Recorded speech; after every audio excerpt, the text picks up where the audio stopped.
Hello there, this is Pika Pal, video game collector slash voice actor fan, etc. Welcome to the very first pickups video for 2024 with January of this year.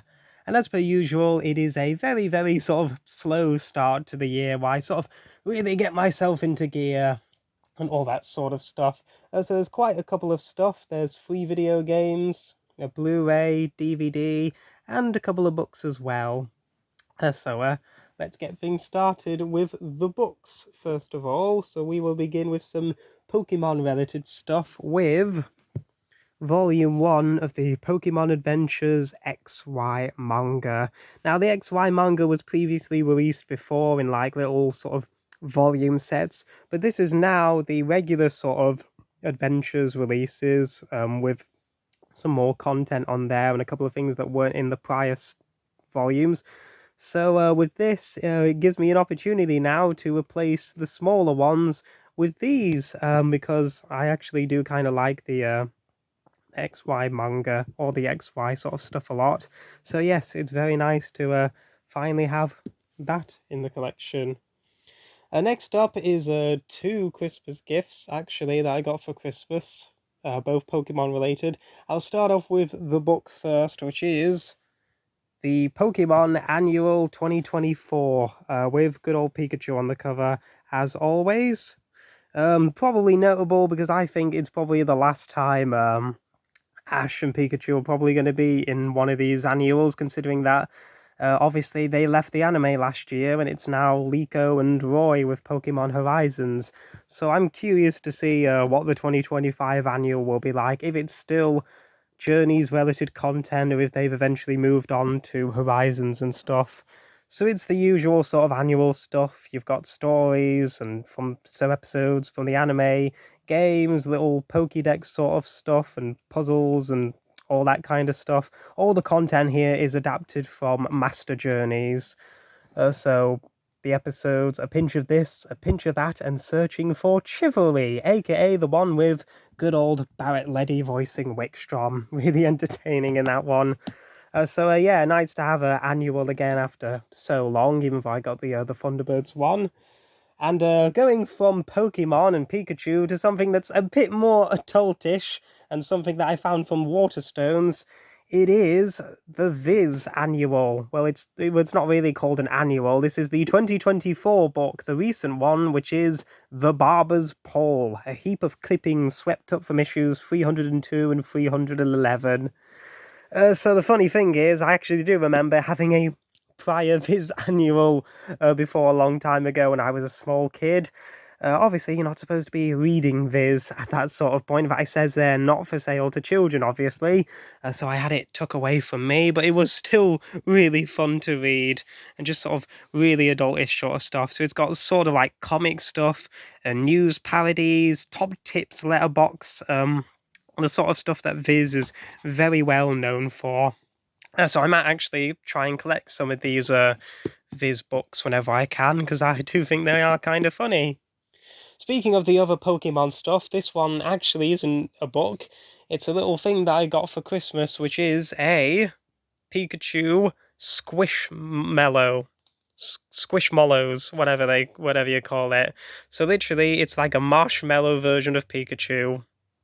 It's very cute and stuff, and it's got a little tail down there and stuff. Very cute, as you can see. I've got a bunch of different Pikachu stuff up there, so it is very nice having another one to go with the collection and stuff. So he gets to sit there. And now onto the stuff that I got from a bit earlier in January. So first off, we have is a Blu-ray, which I did previously have before on DVD, and I actually was going to originally get the DVD version back until I spotted the Blu-ray one at the CEX, which is the Alien Anthology. So the 4 original Alien movies in a massively packed Blu-ray set, with hours upon hours of special features ported from pretty much every single prior release. So the laser discs, obviously the DVD version of this and stuff. I'm not going to take it out this time, but we do have a little book there which documents all the special features and stuff, and all of the Blu-rays are in there. So tons and tons of hours of content. So happy to have it back, at least in Blu-ray form. And next up is something for the Yu-Gi-Oh collection. So I've got pretty much most of the Yu-Gi-Oh series now, except for, I think, the 5th season, I presume, because I think I've got series 3, 4, and 1. So this is another one to add to the collection. This is the complete second season, or the official second season, which is the Battle what's it called? The Battle City Tournament arc. This is a fantastic season as well. The Battle City stuff basically takes up pretty much all of the season. It's really fantastic stuff. Plenty of great duels and moments for the characters and stuff. Of course, this is where Marek makes his big debut as probably one of the best Yu-Gi-Oh villains around. Probably my favourite villain of the original series. So yes, it's very, very nice to have this in the collection, and one day I will hopefully get Season 5, which will round off the original Duel Monsters series. And I also do want to get 5D someday as well, so the Yu-Gi-Oh! 5D stuff. So that is Season 2 of Yu-Gi-Oh! And then we have the free games which I got, and I took a bit of a quality over quantity approach with these three this time around. So we will begin with, on the Wii, is Super Paper Mario, which is a very sort of different sort of entry for the Paper Mario franchise, because back then it was mostly known as an RPG sort of series, but this one is much, much different, as it takes a more platform adventure sort of approach, sort of a platform approach. This one I've heard is pretty decent, so it would definitely be worth checking out. Of course, there is also the recent remaster of the GameCube game, The Thousand Year Door, that came out on the Switch as well, which everybody, a ton of people, was very excited for that. On the PlayStation 2, we have Mortal Kombat Deadly Alliance. I actually don't have much to say about this one. It is a 3D Mortal Kombat game. Whether it's one of the best ones, it remains to be seen, but at least nice having this one in the collection. And finally, I've actually been on a bit of a Ratchet and Clank sort of thing recently, where for most of January, I actually have played nothing but Ratchet and Clank, at least with the first two games. So the first one, obviously, is a very good game. I actually really enjoy playing that one a lot. It's got some sort of early installment weirdness to it and sort of stuff that will be much improved with some of the later games, but yeah, the first Ratchet and Clank is a very decent time, and I really enjoy that one a lot. And the one that I am recently playing is Ratchet and Clank 2 Locked and Loaded, and this is a fucking fantastic game.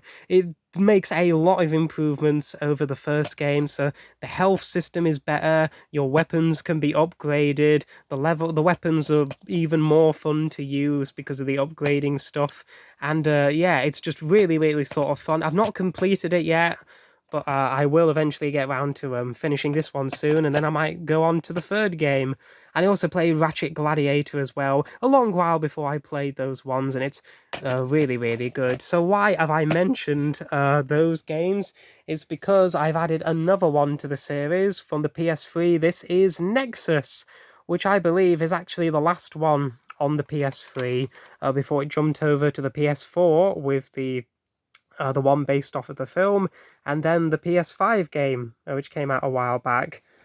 So yeah, I haven't played any of the PS3 games, so it'll be very, very exciting to check these one out and see if they're just as good as the ones on PS2. So there you have it. That is everything that I've basically got in January. Even though it isn't quite over yet, but it will be soon in a couple of days. So thank you for watching so much for this latest pickups video, and until then, I will see you next time. So until then, goodbye.